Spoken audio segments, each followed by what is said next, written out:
The topic I would like to enter into is artificial intelligence. Artificial intelligence.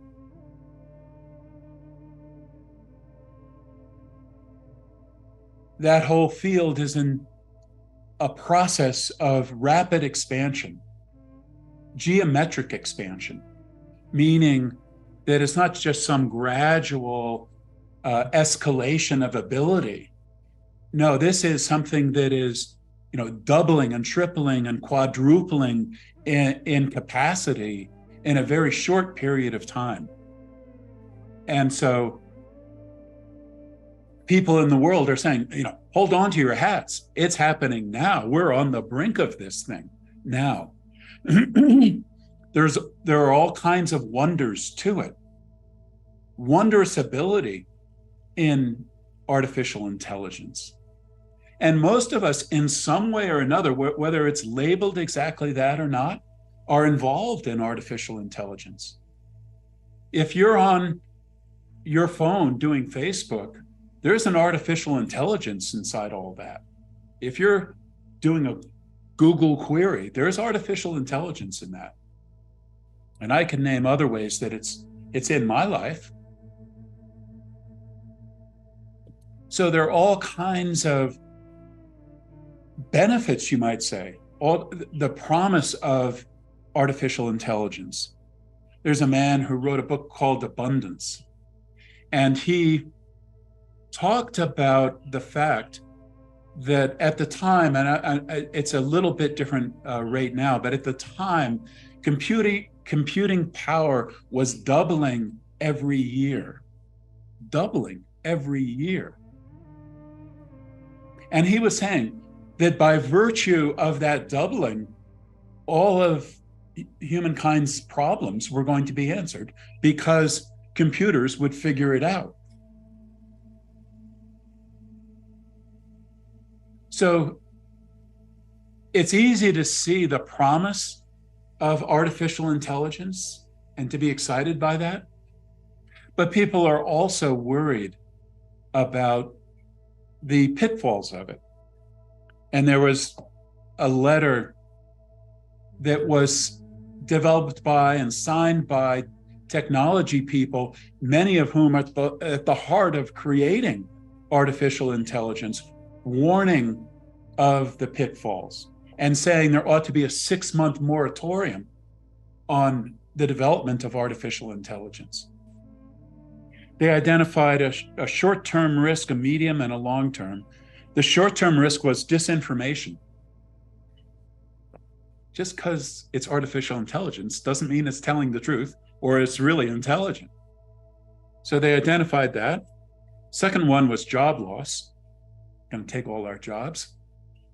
Third one was the risk of a loss of control. So this is the 2001 Space Odyssey scenario where, or what the Terminator scenario, I suppose, where it's not just that a computer is being given a specific task to solve, but the computer is empowered to think about something and get better at thinking about it, and then who knows where that goes. And there's a fear that there could be a whole alien population of artificial intelligence that decides that it doesn't really need stupid human beings who are not half as smart as it is on the planet. What good are we? So that's the fear. What I want to propose to you is what we are looking at is a mirror image of ourselves. We are looking at a mirror image of ourselves. And we have a fear about artificial intelligence doing exactly what we as human beings have done. Have we not been gifted with incredible intelligence incredible mental ability, incredible creative ability, and forgotten where it came from or what it is for, and created all kinds of horrible things. You might say some good things, but also some horrible things. Shall I name them? Do I need to name them? I don't think so. So talk about loss of control. If there is some kind of higher intelligence, cosmic intelligence out of which we were created, have we not taken a flyer and just ran with something in a way that is irresponsible, that is a loss of control for creation itself? There is a pattern of control on the planet, is there not? A natural control. Just walk up in the hills here, and there it is. Creation. Not sweating it, but with all this brilliant intelligence encoded into it all. And we're part of the fabric of all that.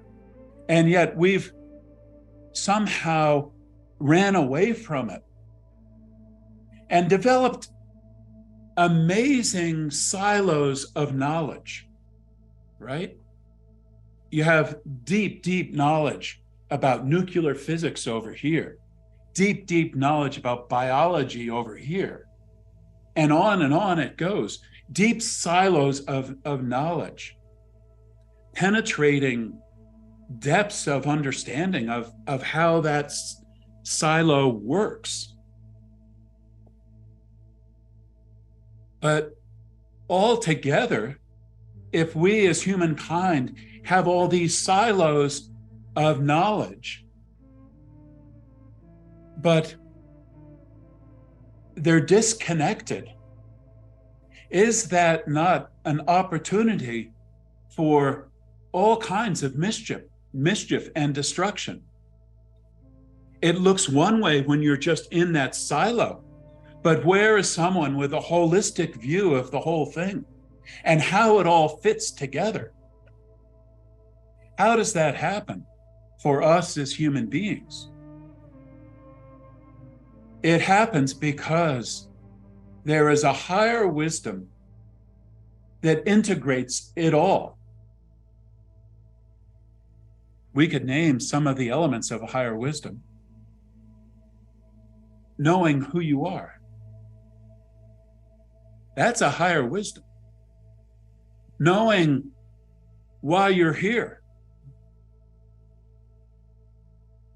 Knowing who you are and why you're here. I would think that would be pretty important. How do you know what to do with anything if you do not know who you are and you don't know why you're here? Yes, huge knowledge in nuclear physics, but no knowledge of who we are as a human being or as a race. Who are we here? So I do believe when we are looking at artificial intelligence, we're facing a fear that reflects back to us what is happening for us as human beings. So what does it mean? What does it take to call upon a higher intelligence, a higher knowing?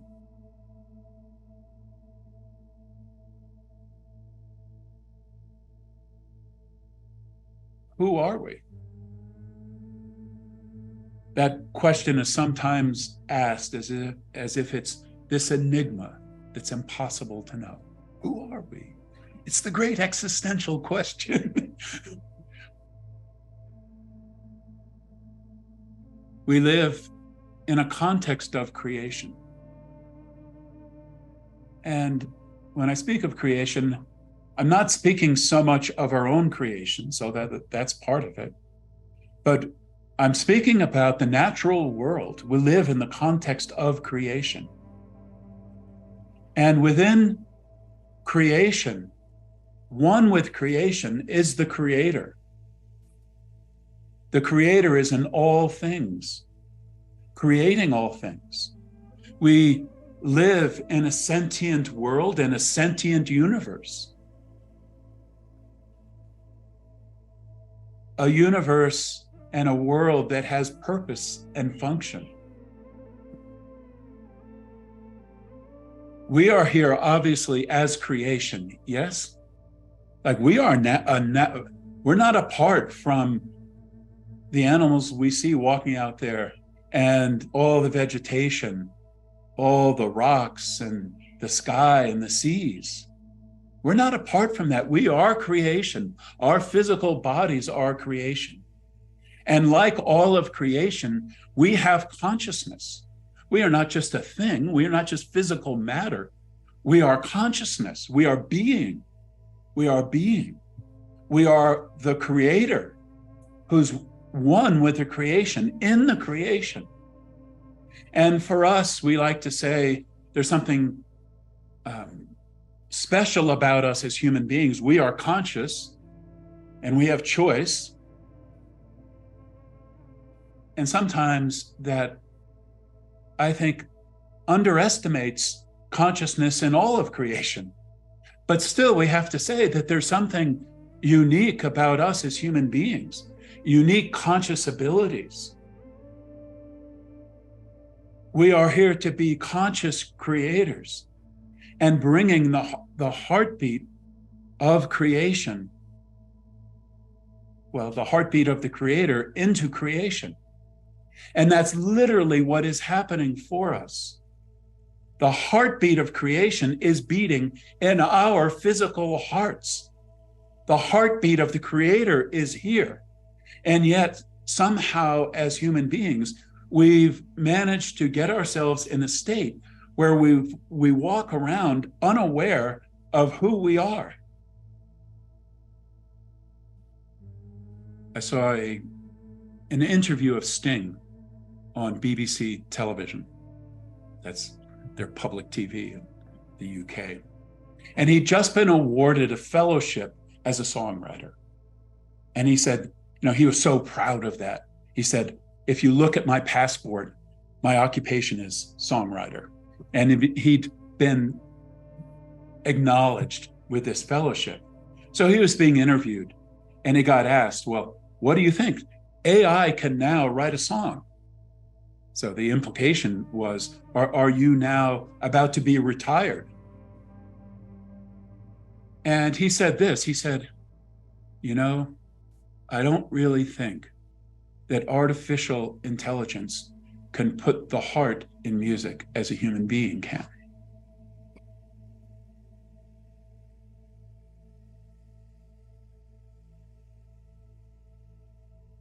He was pointing to an essential factor in creation.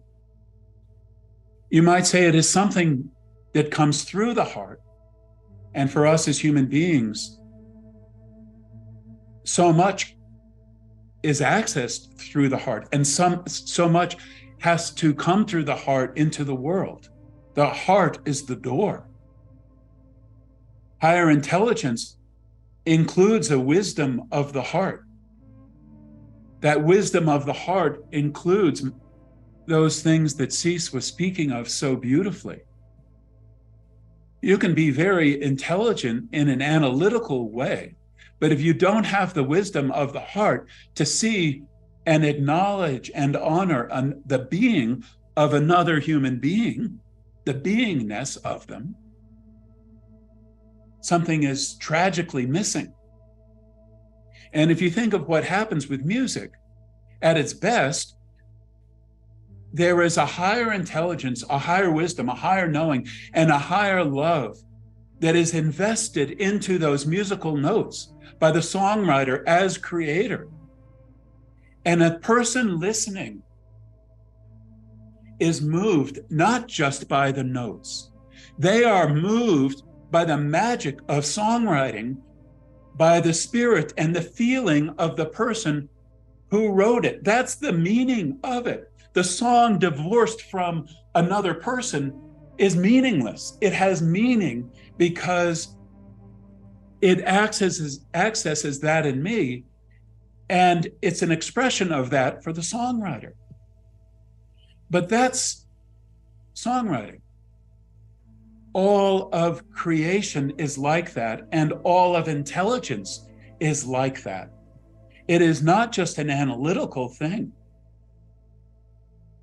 It is an attunement with a higher wisdom, with the wisdom of the universe coming through. And we as human beings are made to attune in that way. And sometimes do. At our best, we do. And when we do, it's absolutely glorious. It's magical.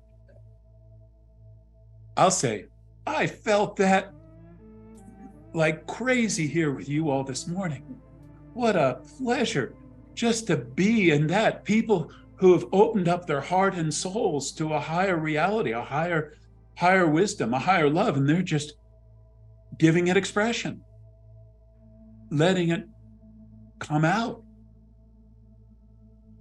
Now, that's a nice thing to do on a Sunday morning. It makes us feel good if we're listening to a song, but it's far more than that. Through all that, the central guidance system for us as human beings, the central guidance system that makes us sane and makes us wise and makes us creators, is coming into us and through us. And without that, we're crazy, which is what we see today. There are escalating rates of mental illness on the planet. The UN just did a survey. They figure that there are 1 billion people suffering from some sort of mental disorder. There are elevated rates in this country of mental illness for both women and men. And as you look at the data, men are suffering, particularly young men are suffering from mental illness, with suicide rates that are like 4 times what they are for women. And why? What's going on? Could it be that we have great faith in our artificial intelligence? It's going to save the world. It's going to make us smart in all these areas. Young men, not so much. Not so much. Where's our faith? Are we placing our faith in our potential as human beings? Or are we living in a world where our AI is getting smarter and smarter, and we're getting dumber and dumber? We are here for the full download of the Creator, knowing ourselves as the Creator. And if you ever forget about that, why do you think you have this heartbeat? It's the heartbeat of the Creator that you are here in this physical body as a creator on this planet. And this is who you are. This is who I am. This is who we are. We are the Creator. And we're here Sunday by Sunday to bring that heartbeat. That's what we're doing here. We're bringing the pulse of spirit, the heartbeat of the Creator, together. We're opening ourselves to it. We're not only feeling the Creator, but we're being the Creator, whose heartbeat it is, in the creation, right in the middle of it all. And on this lovely spring day, you can feel it so deeply. In our physical bodies, right in the middle of it all, here we are. We are the Creator. So here is at least the piece of the higher wisdom, the higher intelligence that integrates all intelligence. There's nothing wrong with any knowledge or intelligence in and of itself. It's just that all by itself, a human being can get up to all kinds of mischief with that knowledge and intelligence, without that central knowing, the central guidance system, which is knowing who you are, knowing why you're here. We are the Creator, and we are here to create.